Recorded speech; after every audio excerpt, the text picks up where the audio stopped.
का आदि समान जागरूकता को देखते हैं। किसे? समान जागरूकता। निम्नलिखित में से भारतीय अर्थव्यवस्था में सब्सिडी या आर्थिक सहायता का वर्णन करने के लिए कौन सा विकल्प सही है? राइट ऑप्शन बी हो जाएगा, देश की सरकार से एक उद्यम या एक उद्योग के लिए धन का हस्तांतरण। सब्सिडी आर्थिक सहायता का दुर्लभ साधन है एवं इसके माध्यम से आर्थिक विषमता के उन्मूलन जैसे लक्ष्यों को पूरा किया जा सकता है। वास्तव में यह देश की सरकार द्वारा अंत्योदय वर्गों के लिए धन हस्तांतरण का बेहतर माध्यम है। भारत के संविधान की अनुसूचियों की कुल संख्या है कितनी है? राइट ऑप्शन बी हो जाएगा, 12 है। भारत के संविधान की अनुसूचियों की कुल संख्या 12 है। वर्तमान समय में 448 अनुच्छेद, 25 भाग और 12 अनुसूचियां हैं। संविधान लागू होने के समय संविधान में 395 अनुच्छेद, 8 अनुसूचियां और 12 भाग थे। जीएसटी के लिए संविधान संशोधन के परिणाम स्वरूप संविधान में निम्नलिखित में से कौन सा अनुच्छेद डाला गया है? राइट ऑप्शन ए हो जाएगा, आर्टिकल 246 ए। संविधान के अनुच्छेद 246 ए, जिसे संविधान के 101वें संविधान संशोधन अधिनियम 2016 द्वारा पेश किया गया था, संसद और राज्य विधानसभाओं को जीएसटी के संबंध में कानून बनाने के लिए समवर्ती शक्तियां प्रदान करता है। करेंसी ऑफ सिंगापुर, सिंगापुर की मुद्रा कौन सी है? राइट ऑप्शन बी हो जाएगा, सिंगापुर डॉलर। सिंगापुर की मुद्रा सिंगापुर डॉलर है। इसकी राजधानी सिंगापुर नगर है। सिंगापुर में मुख्य रूप से अंग्रेजी, चीनी, मलय राष्ट्रीय भाषा और तमिल प्रचलित है। सिंगापुर का राष्ट्र वाक्य मौजूदा सिंगापुर है। Maximum density of water usually occurs at, पानी का घनत्व अधिकतम होता है। डेंसिटी किस टेम्परेचर पर होती है? सबसे ज़्यादा 4 डिग्री सेल्सियस पर सबसे ज़्यादा होती है। जल का अधिकतम घनत्व 4 डिग्री सेल्सियस होता है। जल का रासायनिक नाम हाइड्रोजन ऑक्साइड है। जल का रासायनिक सूत्र H2O है और पृथ्वी का लगभग 71% सतह जल से आच्छादित है। 82.5 पूर्व, जिसे भारत के मानक मेरिडियन के रूप में चुना गया है, उत्तर प्रदेश के किस जिले में से होकर गुजरती है? राइट ऑप्शन इसका सी हो जाएगा, इलाहाबाद या प्रयागराज। 82.5 डिग्री 30 मिनट पूर्व, जिसे भारत के मानक मेरिडियन के रूप में चुना गया है, वह उत्तर प्रदेश के इलाहाबाद जिले से होकर गुजरती है। भारत का मानक GMT से 82.5 डिग्री पूर्व है, जिसका तात्पर्य है कि हमारा समय मानक समय के 5.5। भारत स्वतंत्रता के बाद से कितनी बार नोटबंदी हुई है? राइट ऑप्शन बी हो जाएगा, 2 बार नोटबंदी हो चुकी है। भारत स्वतंत्रता के बाद से 2 बार नोटबंदी हुई है। भारत में सर्वप्रथम विमुद्रीकरण नोटबंदी भारत के चौथे प्रधानमंत्री मोरारजी देसाई के द्वारा सन 1978 में किया गया, जिसमें 1000 और 5000 के नोटों को बंद कर दिया गया। इसके पश्चात विमुद्रीकरण 8 नवंबर 2016 को भारत के प्रधानमंत्री नरेंद्र मोदी ने घोषणा किया कि 500 और 1000 के नोट बंद हो जाएंगे। विमुद्रीकरण एक आर्थिक गतिविधि है जिसके अंतर्गत सरकार पुरानी मुद्रा को समाप्त कर देती है और नई मुद्रा चालू करती है। उत्तर प्रदेश की सरकार को 2020-21 में निम्नलिखित में से किस क्षेत्र में वस्तु व सेवा कर के रूप में राज्य वस्तु और सेवा कर को छोड़कर सबसे अधिक राजस्व प्राप्त करने की उम्मीद है? राइट ऑप्शन बी हो जाएगा, state excise duty. Uttar Pradesh की सरकार को 2020-21 में राज्य उत्पाद शुल्क के क्षेत्र में सबसे अधिक राजस्व प्राप्त करने की उम्मीद है। भारत में जैन मान्यता के अनुसार एक तीर्थकर को एक तीर्थ के संस्थापक के रूप में परिभाषित किया गया है। 24 तीर्थंकरों में से पहले कौन हैं? राइट ऑप्शन सी हो जाएगा, ऋषभनाथ। जैन धर्म के संस्थापक ऋषभनाथ थे। जैन धर्म के कुल 24वें तीर्थंकर हुए। 24वें तीर्थंकर महावीर स्वामी थे। पार्श्वनाथ जैन धर्म के 23वें तीर्थंकर थे। ऋषभनाथ जी का चिन्ह बैल, पार्श्वनाथ जी का चिन्ह सर्प एवं महावीर स्वामी का चिन्ह सिंह था। पुलिस अनुसंधान एवं विकास ब्यूरो के तत्वाधान में निम्नलिखित में से कौन सा संस्थान स्थापित किया गया था? राइट ऑप्शन इसका बी हो जाएगा, केंद्रीय पुलिस प्रशिक्षण अकादमी। पुलिस अनुसंधान एवं विकास ब्यूरो के तत्वाधान में केंद्रीय पुलिस प्रशिक्षण अकादमी की स्थापना की गई है। यह भोपाल में स्थित है। इस अकादमी को राज्यों के सीधी भर्ती के उप पुलिस अधीक्षकों के प्रशिक्षण के लिए बनाया गया है। इसके अतिरिक्त यह पुलिस प्रशिक्षकों के प्रशिक्षण का भी आयोजन करती है। निम्नलिखित में से कौन सी वेबसाइट 3 आयामी तरीके से किसी विशिष्ट जगह को व्यू और रिव्यू करने में मदद करती है? राइट ऑप्शन ए हो जाएगा गूगल अर्थ। 3 आयामी तरीके से किसी विशिष्ट जगह को व्यू और रिव्यू करने में मदद गूगल अर्थ नामक वेबसाइट करती है। गूगल अर्थ वास्तविक भूमंडल चित्रण का एक ऐसा कार्यक्रम है जिसे प्रारंभ में अर्थ व्यूअर नाम दिया गया तथा इसे की होल इंक द्वारा तैयार। Ampere is the SI unit of. Ampere किसकी यूनिट है? एम्पियर करंट की यूनिट है। एम्पियर से हम करंट विद्युत प्रवाह को मेजर करते हैं। एम्पियर विद्युत प्रवाह की मात्रा प्रति सेकंड की इकाई है। एम्पियर 51 मूल इकाई है।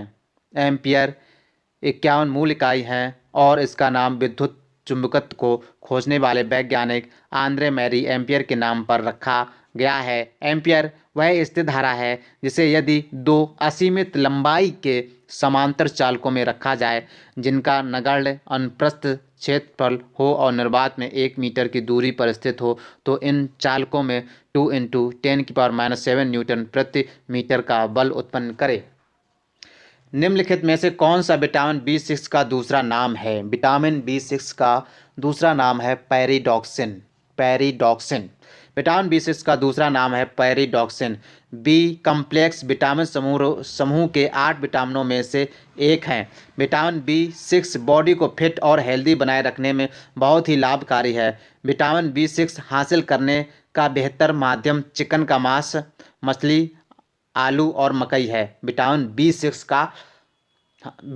B6 हासिल करने का चिकन का मांस खाइए, मछली खाइए, आलू और मकई, जिससे विटामिन सी में हमें अच्छी मात्रा में मिल जाती है। विटामिन B6 आलू खाते रहिए। What is the central academy for police training located? केंद्रीय पुलिस प्रशिक्षण अकादमी कहाँ स्थित है? राइट ऑप्शन इसका डी हो जाएगा, भोपाल में स्थित है। पुलिस अनुसंधान एवं विकास ब्यूरो के तत्वाधान में केंद्रीय पुलिस प्रशिक्षण अकादमी की स्थापना की गई है। भोपाल में स्थित है। इस अकादमी को राज्यों की सीधी भर्ती के उप पुलिस अधीक्षकों के प्रशिक्षण के लिए बनाया गया है। इसके अतिरिक्त यह पुलिस प्रशिक्षकों के प्रशिक्षण का भी आयोजन करती है।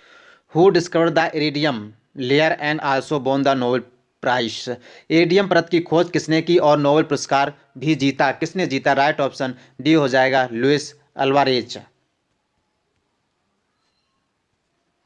इरिडियम परत की खोज लुइस अल्वारेज ने की थी और इन्हें नोबेल पुरस्कार भी प्राप्त हुआ। इरिडियम धातुओं के प्लैटिनम समूह एक सदस्य है। सबसे पहले तेना ने 1804 में ऑस्मी इरिडियम नाम मिश्रण से इसको प्राप्त किया। यह बहुत कठोर धातु है, लगभग 2450 डिग्री सेंटीग्रेड पर पिघलती है और इसका अपेक्षिक घनत्व 24। इरिडियम परत की खोज लुइस अल्वारेज ने की थी और इन्हें नोबेल पुरस्कार भी प्राप्त हुआ। इरिडियम धातुओं के प्लैटिनम समूह एक सदस्य है। सबसे पहले तेना ने 1804 में ऑस्मी इरिडियम नाम मिश्रण से इसको प्राप्त किया।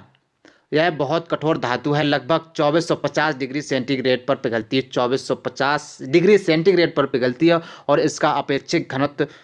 उस देश का नाम बताइए जिसके साथ भारत ने नवंबर 2020 से न्यायिक और अन्य कानूनी क्षेत्रों में सहयोग करने के लिए समझौता ज्ञापन हस्ताक्षर किया। राइट ऑप्शन ए हो जाएगा, श्रीलंका। भारत ने श्रीलंका के साथ नवंबर 2019 में न्यायिक और अन्य कानूनी क्षेत्रों में सहयोग करने के लिए समझौता ज्ञापन पर हस्ताक्षर किया। श्रीलंका भारत के निम्नलिखित में से कौन सी पुस्तक अलेक्जेंडर ड्यूमा द्वारा लिखी गई है? राइट ऑप्शन ए हो जाएगा, द 3 मस्केटियर्स। द 3 मस्केटियर्स नामक पुस्तक के लेखक अलेक्जेंडर ड्यूमा हैं। अलेक्जेंडर ड्यूमा एक फ्रांसीसी लेखक थे। इनकी रचनाओं का कई भाषाओं में अनुवाद किया गया है और वे सबसे अधिक पढ़े जाने वाले फ्रांसीसी लेखकों में से एक हैं। निम्नलिखित में से कौन सा दिन केंद्रीय रिजर्व पुलिस बल CRPF के स्थापना दिवस के रूप में मनाया जाता है? राइट ऑप्शन डी हो जाएगा, 27 जुलाई। केंद्रीय रिजर्व पुलिस बल CRPF का स्थापना दिवस 27 जुलाई को मनाया जाता है।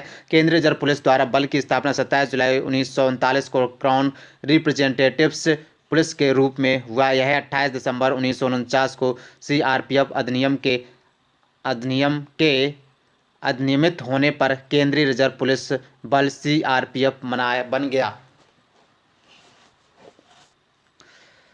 2018-19 की अवधि के दौरान राष्ट्रीय मानवाधिकार आयोग के अध्यक्ष निम्नलिखित में से कौन रहे हैं? राइट ऑप्शन ए हो जाएगा एच.एल. दत्तू। उस समय थे 2018-19 की अवधि के दौरान राष्ट्रीय मानवाधिकार आयोग के अध्यक्ष एच.एल. दत्तू थे। एच.एल. दत्तू भारत के पूर्व मुख्य न्यायाधीश हैं। इससे पहले ये केरल उच्च न्यायालय व छत्तीसगढ़ उच्च न्यायालय में मुख्य न्यायाधीश थे। भारत के थार रेगिस्तान में स्थित कच्छ का रण भारत के निम्नलिखित में से किस राज्य में अवस्थित है? राइट ऑप्शन ए हो जाएगा गुजरात। भारत के थार रेगिस्तान में स्थित कच्छ का रण भारत के गुजरात राज्य में स्थित है। यह लगभग 23,300 वर्ग किलोमीटर क्षेत्र में फैला यह समुद्र का ही एक संकरा अंक है, जो भूचाल के कारण संभवतः अपने मौलिक तल के ऊपर उभर आया है और परिणाम स्वरूप समुद्र से पृथक हो गया। ब्रिटिश सरकार द्वारा 1927 में भारत में साइमन कमीशन भेजा गया था, जिसका उद्देश्य क्या था? ब्रिटिश सरकार द्वारा 1927 में भारत में साइमन कमीशन भेजा गया, उसका उद्देश्य क्या था? असहयोग आंदोलन कार्रवाई करने के लिए, क्या ये सही है? हिंदू और मुस्लिम के बीच विवादों को हल करने के लिए, भारत सरकारी संरचना सुधार हेतु। इसका राइट ऑप्शन क्या होगा? सी हो जाए भारत सरकारी संरचना सुधार के सुझाव हेतु, जिसमें भारतीय कोई नहीं था। कमीशन गठन 8 नवंबर 1927 को भारत में संविधान सुधार के अध्ययन के लिए किया गया था और इसका मुख्य कार्य भारत सरकारी संरचना में सुधार हेतु सुझाव देना था। साइमन आयोग 7 ब्रिटिश सदस्यों का समूह था। 7 ब्रिटिश सदस्यों का समूह। इसे साइमन आयोग इसके अध्यक्ष सर जॉन साइमन के नाम पर रखा गया था। इसमें कोई भारतीय सदस्य नहीं था, इसलिए इसका बहुत जोर शोर से विरोध इंडियंस ने किया।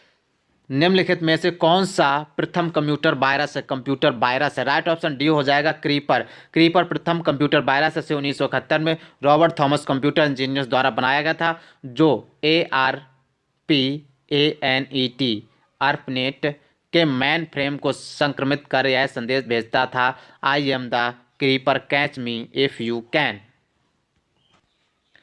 भारत के निम्नलिखित में से किस पूर्व प्रधानमंत्री द्वारा डिस्कवरी ऑफ इंडिया पुस्तक लिखी गई है?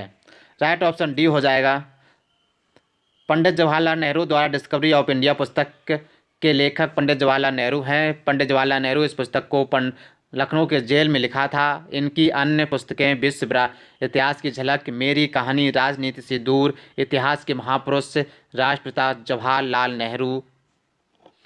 किसने विल्मिंगटन को प्रथम विश्व युद्ध सेकेंड हेरिटेज सिटी के रूप में घोषित किया? राइट ऑप्शन बी हो जाएगा डोनाल्ड ट्रंप। में अमेरिकी राष्ट्रपति डोनाल्ड ट्रंप ने दक्षिणी अमेरिकी राज्य उत्तरी कैरोलिना में स्थित विल्मिंगटन को दूसरे विश्व युद्ध के पहले हेरिटेज सिटी के रूप में घोषित किया है। ट्रंप ने यह घोषणा द्वितीय विश्व युद्ध के अंत की 75वीं वर्षगांठ के अवसर पर किया। निम्नलिखित में से किस क्षेत्र में विशिष्ट उपलब्धियों के लिए पुलित्जर पुरस्कार दिया जाता है? राइट ऑप्शन इसका सी हो जाएगा जर्नलिज्म। पुलित्जर पुरस्कार पत्रकारिता के क्षेत्र का एक विशिष्ट पुरस्कार है। इसे 1917 में प्रारंभ किया गया। संयुक्त राज्य अमेरिका का एक प्रमुख पुरस्कार है, जो समाचार पत्रों की पत्रकारिता, साहित्य एवं संगीत रचना के क्षेत्र में दिया जाता है।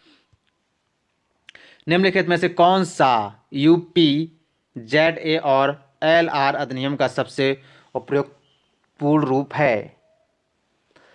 राइट ऑप्शन इसका सी हो जाएगा Uttar Pradesh zamindari abolition and land reform act 1950, Uttar Pradesh zamindari उन्मूलन और भूमि सुधार अधिनियम 1950। और LR अधिनियम का पूर्ण रूप उत्तर प्रदेश जमींदार उन्मूलन और भूमि सुधार अधिनियम है। उत्तर प्रदेश जमींदार एवं भूमि सुधार अधिनियम 1950 के अंतर्गत जमींदारों के अधिकार जो उनके पास शेष रहे, काश्तकारी अधिकारी, चालू खान को जारी करने का अधिकार, सुखाधिकार एवं ऐसे ही अन्य अधिकार, बकाया लगान आदि वसूली के अधिकार, कुएं, वृक्ष एवं इमारत। उत्तर प्रदेश में जिला मजिस्ट्रेट नियुक्त करने वाला प्राधिकरण निम्नलिखित में से कौन सा है? राइट ऑप्शन बी हो जाएगा गवर्नमेंट ऑफ। उत्तर प्रदेश में जिला मजिस्ट्रेट नियुक्त करने वाला प्राधिकरण उत्तर प्रदेश सरकार है, जबकि IAS अधिकारियों की नियुक्ति भारत के राष्ट्रपति द्वारा होती है, लेकिन ये उन्हें आवंटित किए गए कैडर में राज्य सरकार के अधीन कार्य करते हैं। यूपीएस अधिकारियों की नियुक्ति राज्य के राज्यपाल द्वारा होती है, इसलिए ये पूरी तरह से राज्य सरकार के नियंत्रण में होते हैं। आंतरिक सुरक्षा विभाग निम्नलिखित में से किस मंत्रालय के अंतर्गत काम करता है? आंतरिक सुरक्षा विभाग निम्नलिखित में से किस मंत्रालय के आंतरिक सुरक्षा विभाग गृह मंत्रालय के अंतर्गत काम करता है। आंतरिक सुरक्षा विभाग को राष्ट्रीय सुरक्षा के लिए खतरा होने के संदेह में बिना किसी मुकदमे की व्यक्तियों की हिरासत में लेने का अधिकार है। राष्ट्रीय मानवाधिकार आयोग के 15वें महासचिव निम्नलिखित में से कौन है? राइट ऑप्शन सी हो जाएगा जयदीप गोविंद। निम्नलिखित विकल्पों में से वह एकमात्र देश कौन सा है जिसके साथ भारत का एक प्रचलित preferential trade agreement PTA? Right option A हो जाएगा आपका। भारत का प्रचलित प्रेफरेंशियल ट्रेड एग्रीमेंट अफगानिस्तान के साथ है। पीटीए आर्थिक एकीकरण का पहला चरण है। यह एक व्यापारिक ब्लॉक है जो भाग लेने वाले देशों के कुछ उत्पादों के लिए तरजीही पहुंच प्रदान। निम्नलिखित में से कौन सा बाल गंगाधर तिलक द्वारा किया गया साहित्यकार है? राइट ऑप्शन बी हो जाएगा द ओरान। द ओरान बाल गंगाधर द्वारा किया गया साहित्यकार है। बाल गंगाधर तिलक एक राष्ट्रवादी समाज सुधारक के रूप में कार्य किए। इसके प्रमुख पुस्तकें गीता रहस्य, the Arctic home of the Vedas, वेदों का काल और वेदांग ज्योतिष आदि है। हाइड्रोग्राफी के क्षेत्र में सहयोग के लिए निम्नलिखित में से किस देश ने भारत के साथ समझौता ज्ञापन पर हस्ताक्षर किया? राइट ऑप्शन सी हो जाएगा मालदीव। भारत और मालदीव ने हाल ही में हाइड्रोग्राफी के क्षेत्र में सहयोग के लिए एक समझौते पर हस्ताक्षर किए। प्रधानमंत्री नरेंद्र मोदी और मालदीव के राष्ट्रपति इब्राहिम मोहम्मद सोलेह ने कुल 6 प्रमुख समझौतों और महत्वपूर्ण द्विपक्षीय स्तर की वार्ता पर हस्ताक्षर किए थे, लेकिन वर्तमान में मालदीव के साथ हमारे रिलेशन कुछ गड़बड़ स्थिति में चल रहे हैं। जो वहाँ के नए राष्ट्रपति बने हैं वो जो हमारी भारतीय सेना वहाँ पर मौजूद थी उसको निकाल रहे हैं। कौन? मालदीव के जो नए राष्ट्रपति हैं। योग का वर्णन निम्नलिखित में से किस वेद में किया गया है? राइट ऑप्शन इसका सी हो जाएगा ऋग्वेद में। योग का वर्णन ऋग्वेद में है। योग के जनक महर्षि पतंजलि है। महर्षि पतंजलि की जन्मभूमि अवध प्रांत के गोंडा में है। योग शब्द की उत्पत्ति संस्कृत धातु युज से हुई है, जिसका अर्थ व्यक्तिगत चेतना या आत्मा का सार्वभौमिक चेतना या रूह से मिलन होता है। लेकिन सिमला लाल किला किसने बनवाया? शाहजहां ने। चार मीनार मोहम्मद कुली कुतुबुद्दीन ने बनवाया। लाल बाग सुल्तान हैदर अली ने। कुतुब मीनार कुतुबुद्दीन ऐबक ने बनवाया। ये राइट ऑप्शन सही एकदम मिलान है। ठीक है। चार्टर ने संयुक्त राष्ट्र के प्रमुख अंगों की स्थापना की। संयुक्त राष्ट्र में कितने मुख्य निकाय या समितियां हैं? राइट ऑप्शन सी हो जाएगा। संयुक्त राष्ट्र में 06 मुख्य निकाय हैं जो निम्न है: महासभा, सुरक्षा परिषद, आर्थिक एवं सामाजिक परिषद, 4 अंतर्राष्ट्रीय न्यायालय, 5 न्यास परिषद और 6वां है। भारत और नेपाल के बीच विवाद निम्नलिखित में से किस क्षेत्र की सीमा के लिए है? राइट ऑप्शन बी हो जाएगा काला पानी। भारत और नेपाल के बीच विवाद काला पानी क्षेत्र की सीमा के लिए है। काला पानी चीन, नेपाल और भारत की सीमा जहां मिलती है वह 372 वर्ग किलोमीटर का क्षेत्र। भारत इसे उत्तराखंड का हिस्सा मानता है जबकि नेपाल इसे अपने नक्शे में दर्शाता है। महिला और बाल विकास मंत्रालय के अनुसार निम्नलिखित में से कौन सा विकल्प महिला सशक्तिकरण कार्यक्रमों का हिस्सा बनने वाली योजनाओं के संदर्भ में गलत है? राइट ऑप्शन बी हो जाएगा आयुष्मान भारत योजना। महिला एवं बाल विकास मंत्रालय के अनुसार बेटी बचाओ बेटी पढ़ाओ, महिला ई हार्ट और स्वाधार गृह योजनाएं महिला सशक्तिकरण की दृष्टि से सही हैं, किंतु आयुष्मान भारत योजना स्वास्थ्य संबंधी योजना है।